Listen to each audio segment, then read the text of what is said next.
Hello guys, j'espère que vous allez bien. Bienvenue chez Ladoa. It's about everything. Et vous savez déjà, je vais commencer comme la petite fille en moi. On a toutes regardé les contes Disney, La Belle et la Bête, Le Prince au bois dormant, euh, Boucle, Boucle d'or, Le Petit Chaperon en rouge.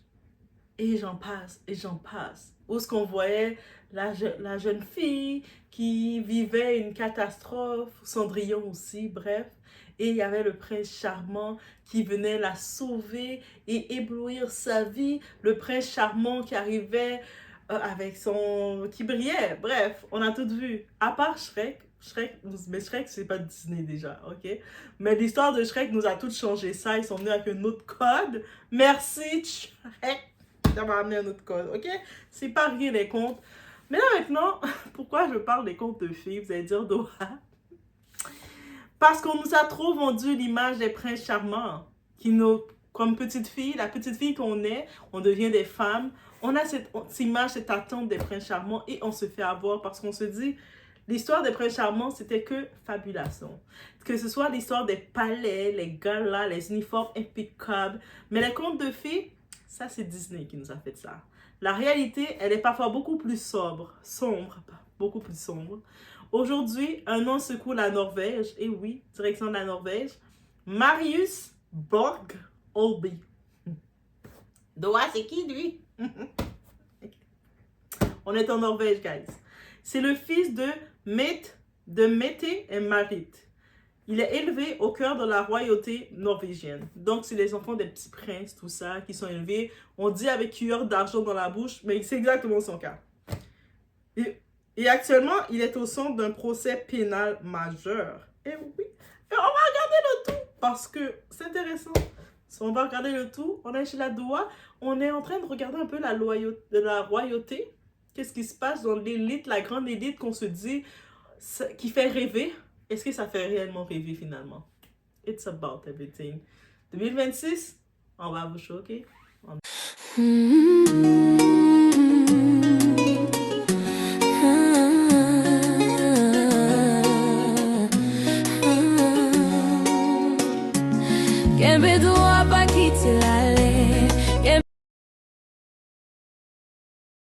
Donc déjà, on se dit qui est Marius Borg Olby.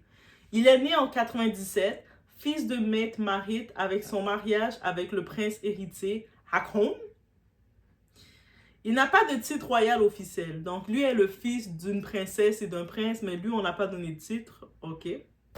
Mais il a grandi dans l'environnement du palais, médiatisé, protégé, observé. Un membre indirect de l'élite monarchique.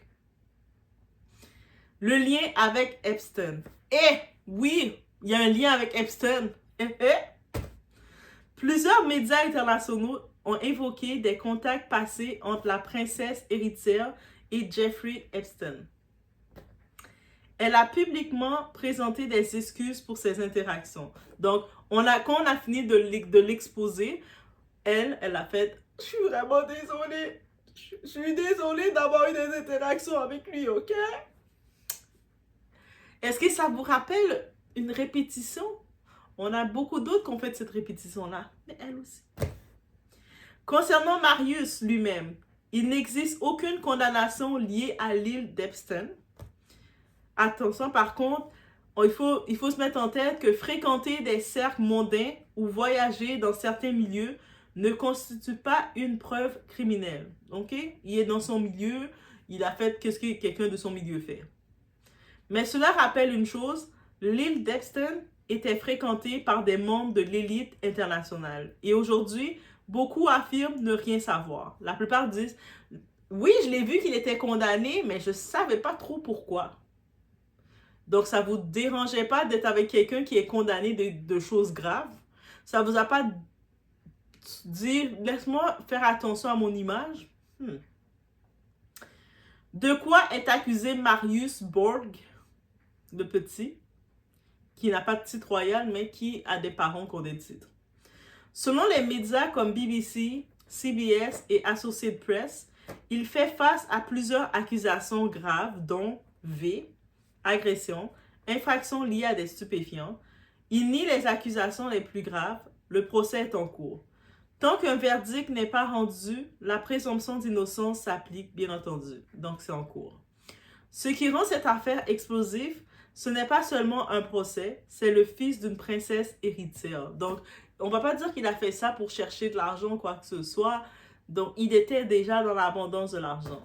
Dans une monarchie réputée, stable et moderne. Quand l'élite est impliquée, la pression médiatique change automatiquement. La Norvège, eux autres, ils ne sont pas comme les États-Unis ou la France ou d'autres pays. Eux autres, il n'y a pas de silence là. Ce qui est frappant, les autorités norvégiennes ont laissé la justice suivre son cours. Ils n'ont pas été dans le côté, comme c'est la royauté, il a des contacts, on le protège. Beaucoup de pays devraient prendre exemple sur les guys. Il n'y a pas de fuite à l'étranger, il n'y a pas d'immunité royale, il n'y a pas de silence imposé. Et ça, c'est important de le souligner. Bravo à la Norvège. L'effet miroir avec l'affaire Epstein. Dans l'affaire Epstein, des puissants ont été cités, peu ont été poursuivis pénalement. Un contraste qui alimente les débats. Pourquoi certains réseaux semblent intouchables? Pourquoi d'autres tombent? Le problème des élites. Grandir dans un environnement privilégié peut créer un sentiment d'impunité, une bulle sociale, une déconnexion des conséquences. Mais encore une fois, ce sont des analyses sociologiques, pas des jugements de culpabilité. La monarchie repose sur l'image et un scandale judiciaire devient une crise institutionnelle actuellement. La famille royale norvégienne traverse l'une des plus grandes tempêtes de son histoire récente, du même côté que britannique actuellement. Les victimes au centre. Dans tout scandale, il ne faut jamais oublier, ce sont les victimes présumées qui témoignent en premier, et c'est leur parole qui déclenche le processus judiciaire. La présomption d'innocence, il est crucial de rappeler, un procès n'est pas une condamnation, les faits seront établis par le tribunal. Le mythe du prince charmant, cette affaire détruit une illusion. Les statuts sociaux ne garantissent ni vertu ni exemplarité.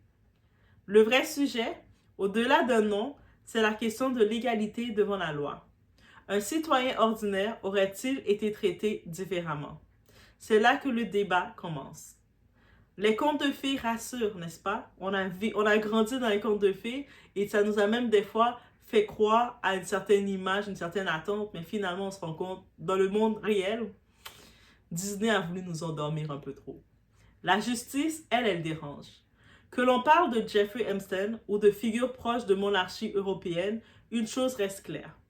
Le pouvoir protège jusqu'au jour où il ne te protège plus. Et c'est toujours comme ça. Ceux qui tombent, ce n'est pas parce qu'ils étaient les plus méchants, c'est parce qu'ils ne sont tout simplement plus protégés. Aussi simple que ça. La question n'est pas de condamner avant l'heure. La question est simple. La justice est-elle vraiment la même pour tous? Et je vous laisse sur cette question. Laissez-moi savoir en commentaire. Vous en pensez quoi? Et on se retrouve au prochain vidéo.